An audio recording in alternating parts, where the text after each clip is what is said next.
Geez, I have a lot of lag right now, but welcome to the round of 16 for those of you who are here. We are playing Aggro War in game number 1, and they are playing something. We'll have to wait for the screen to load to know they're actually going to be queuing. I hit the start button a little bit too soon, but it looks like they're queuing in with Deception. This can be either aggro or it can be control. So we still don't know what they're playing yet. Orpheo's Distraction also can be aggro or control. I don't like imp and aggro against aggro particularly. This is not a very good hand. The imp just trades damage. Grand Hall's okay. If they're aggro, this is actually a pretty good race card. Tavern Brawler is bad against all versions, but man, it sucks to just pass on one.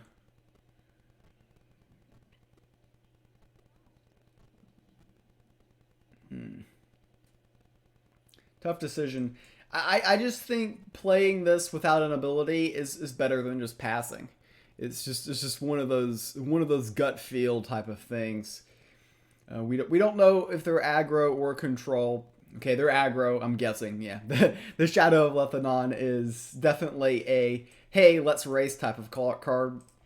Definitely easy turn decision here. Odie's very nice because it does get the stat reduction on one of those two next turn. And we can start to race. A Grand Hall can be a difference maker in this matchup, assuming they're aggro, because they're probably just going to hide stuff and race our face. But the extra leech can be a surprise hidden factor that can be a difference maker in this game. That's definitely going to be something to keep an eye out from our point of view. Definitely like my decision of just eating the fact that we're getting less value out of Trial Spur on 1, already gotten 2 points of damage of face. Keeping the initiative going first with Aggro War is going to be our mentality here. Lady Marcella, very, very annoying card for sure.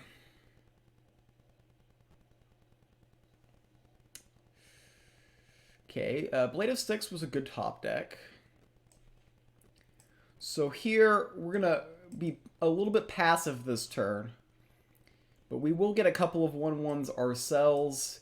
We might be setting ourselves up for the Umber here. But keep in mind, with the Grand Hall, we can take a little bit of a different line. We don't have to full out race here. He's got to do something about these. Granted, if he has an Umber or Bound by Her Will, then that works out very well. I think Lady Marcella is one of the better cards he could have had on that turn from his perspective.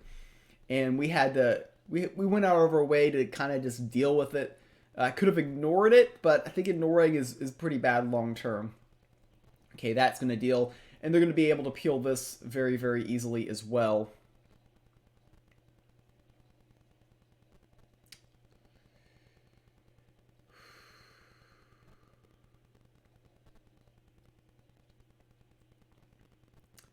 Considering all my options via the Sanctum, via what's in my hand,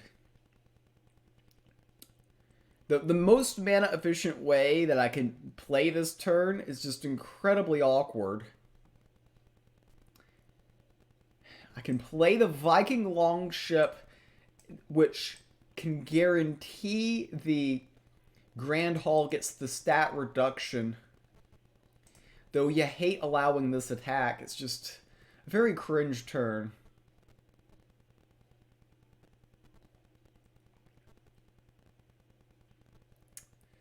Yeah, maybe I should have just played Raid Reveler and just been okay with it. A little bit less mana efficient, now that I think about it, because this attack is just brutal. I guess they always have this attack, though, so... Yeah, the Feral Shapeshifter is just an awkward minion there. Awkward from our perspective, good from theirs.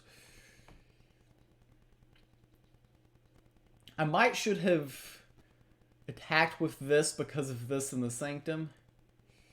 Because they can GP face, pick this up. But then we hit there into there and this, and we're okay. I'm really banking on some surprise factors from the Grand Hall being like a difference maker in this game. Pietro? Loki and Disciple, okay.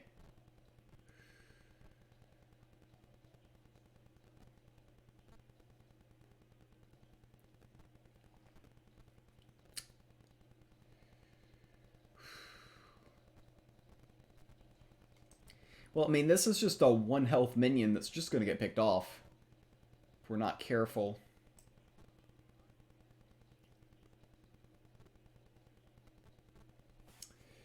A lot of options this turn. Again, this is just going to get picked off by this if I'm not careful. I think this is correct.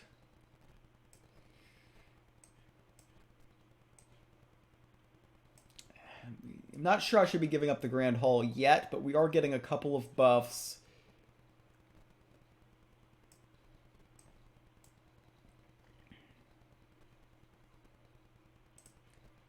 This Bronze Servant here. So they might hide here and go face with both of these, which does allow us to trade here. You could have argued pushing forward 4 points of face with the Blade of Sticks because the Lokian can kind of lock this down. But I'm banking on that. It's just incredibly awkward with the front line for them here.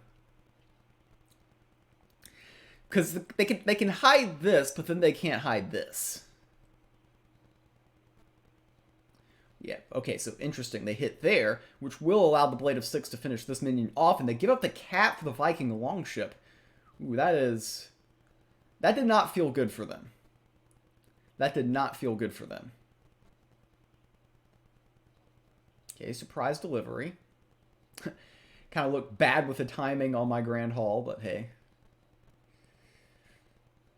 Okay, Vicious Rend. I like Vicious Rend here.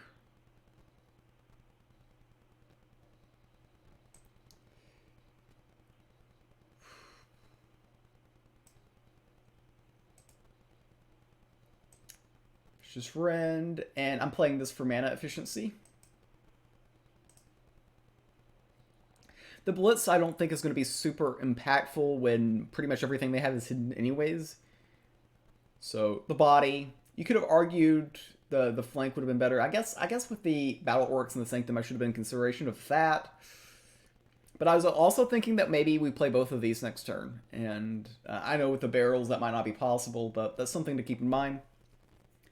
It's interesting, we're both pretty aggro-based decks, and we've kind of just stalled out and kind of in a staring match with each other.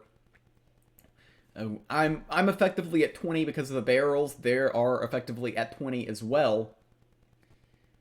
And they do get the next pick in the Sanctum. I mean, the Ambitious Adventurer draws a card. These just get picked off. So none of those are particularly appealing from Tonda's standpoint.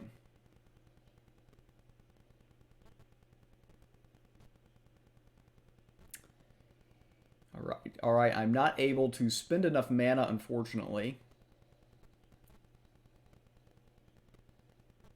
Well, now I am. Step 1 complains, step 2 receive. And that will buff one of the cards in my hand. Don't feel the need to commit with the Blade of Sticks yet.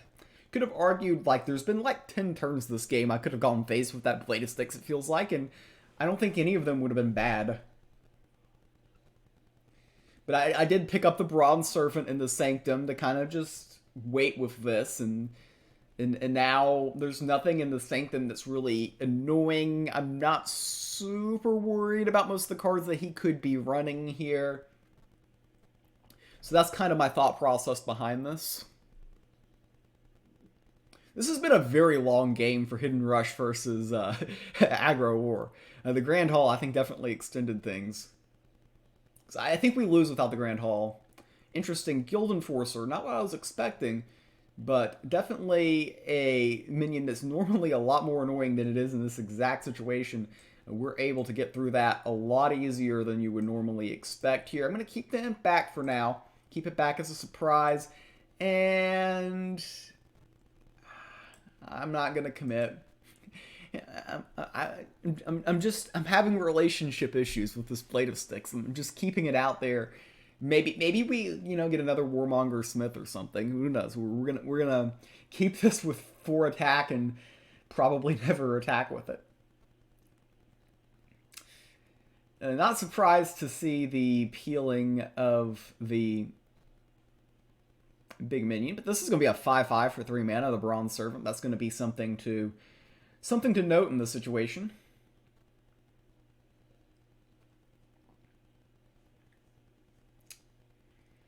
Here he's roping. I mean, the psychological aspect of the Blade of Sticks might be causing a lot of reek of some sort of havoc, because he doesn't seem to really like anything that he's doing.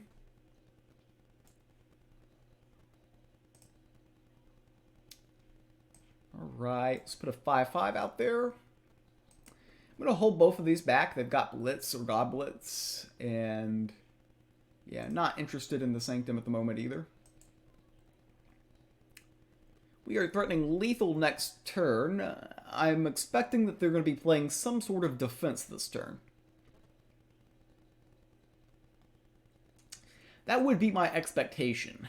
But sometimes expectations are disappointing. Alright, yeah. Expecting Orpheos Distraction on Grand Hall allows him to trade into other minions. It looks like he takes full advantage of that opportunity. Can he kill the Bronze Servant? It's going to be a major question here.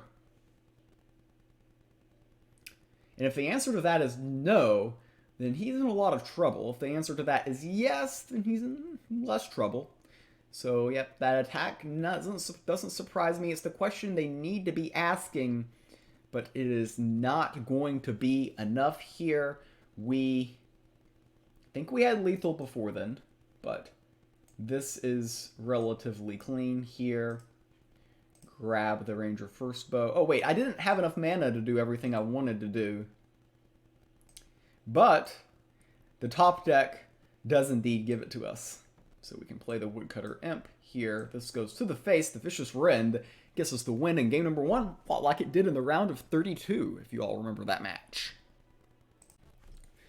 Game number 1, I think we set a Guinness Book of World Records, easy for me to say, match between Aggro War and Hidden Rush Deception. That one went the distance. So I think the Grand Hall I had kind of saved me in a race that would have otherwise been losing for me.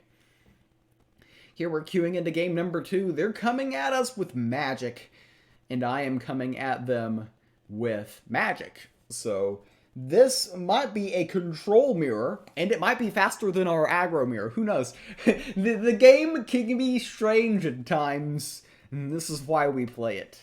But not a very good opening mulligan for me. Further reason why this could be a faster one than the last game. And yeah, so definitely this is a very bad opening mulligan here. Nothing really went our way here.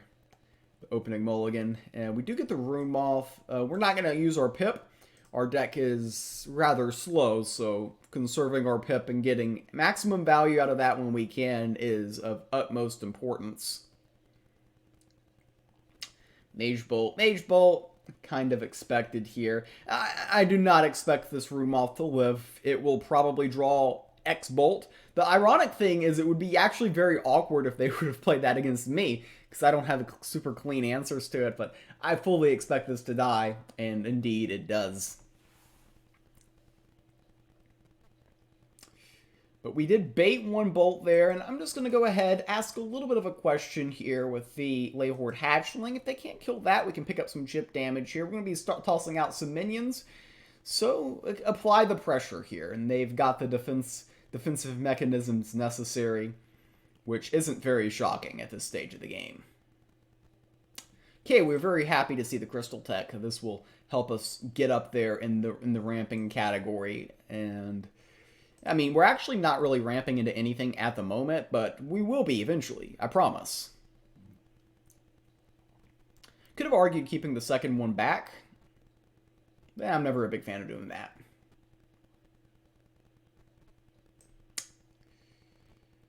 Yeah, Star Shard plus Rune of Fire is pretty clean here.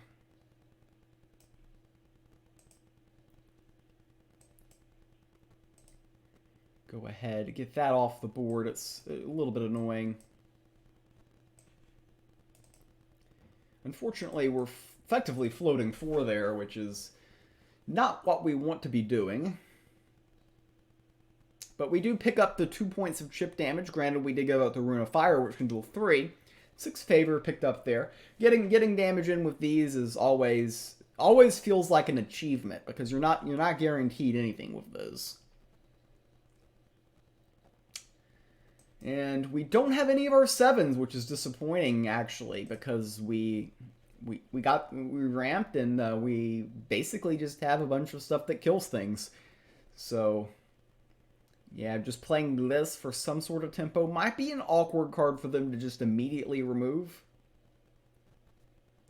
Asking a little bit of questions, they just played a Shaped Blast. A Shaped Blast plus a Pip GP is one way they could deal with it. And Warm Breath plus GP is fine as well. We're actually okay with this because that's a Warm Breath that's not going to our face. It goes to the Stormstress. We're okay with that. Tracking Bolt, not the card we wanted to draw there. But we'll continue to ask a little bit of a question here. We baited a Warm Breath last turn, so this could cause some issues for them. Could. Or they can just have an answer right now. Either or. You never know about these things. Definitely we're in City Planner territory for TondaX. I've picked up a little bit of chip damage, done 10 points of damage to their face. We see one Flame of the Second shattering, and we do have a second one in our deck. So if we could get to the magic number of 14, we could OTK them at 9 mana. They're burning a Safeguard, which is interesting. It feels like they're kind of desperate for card draw.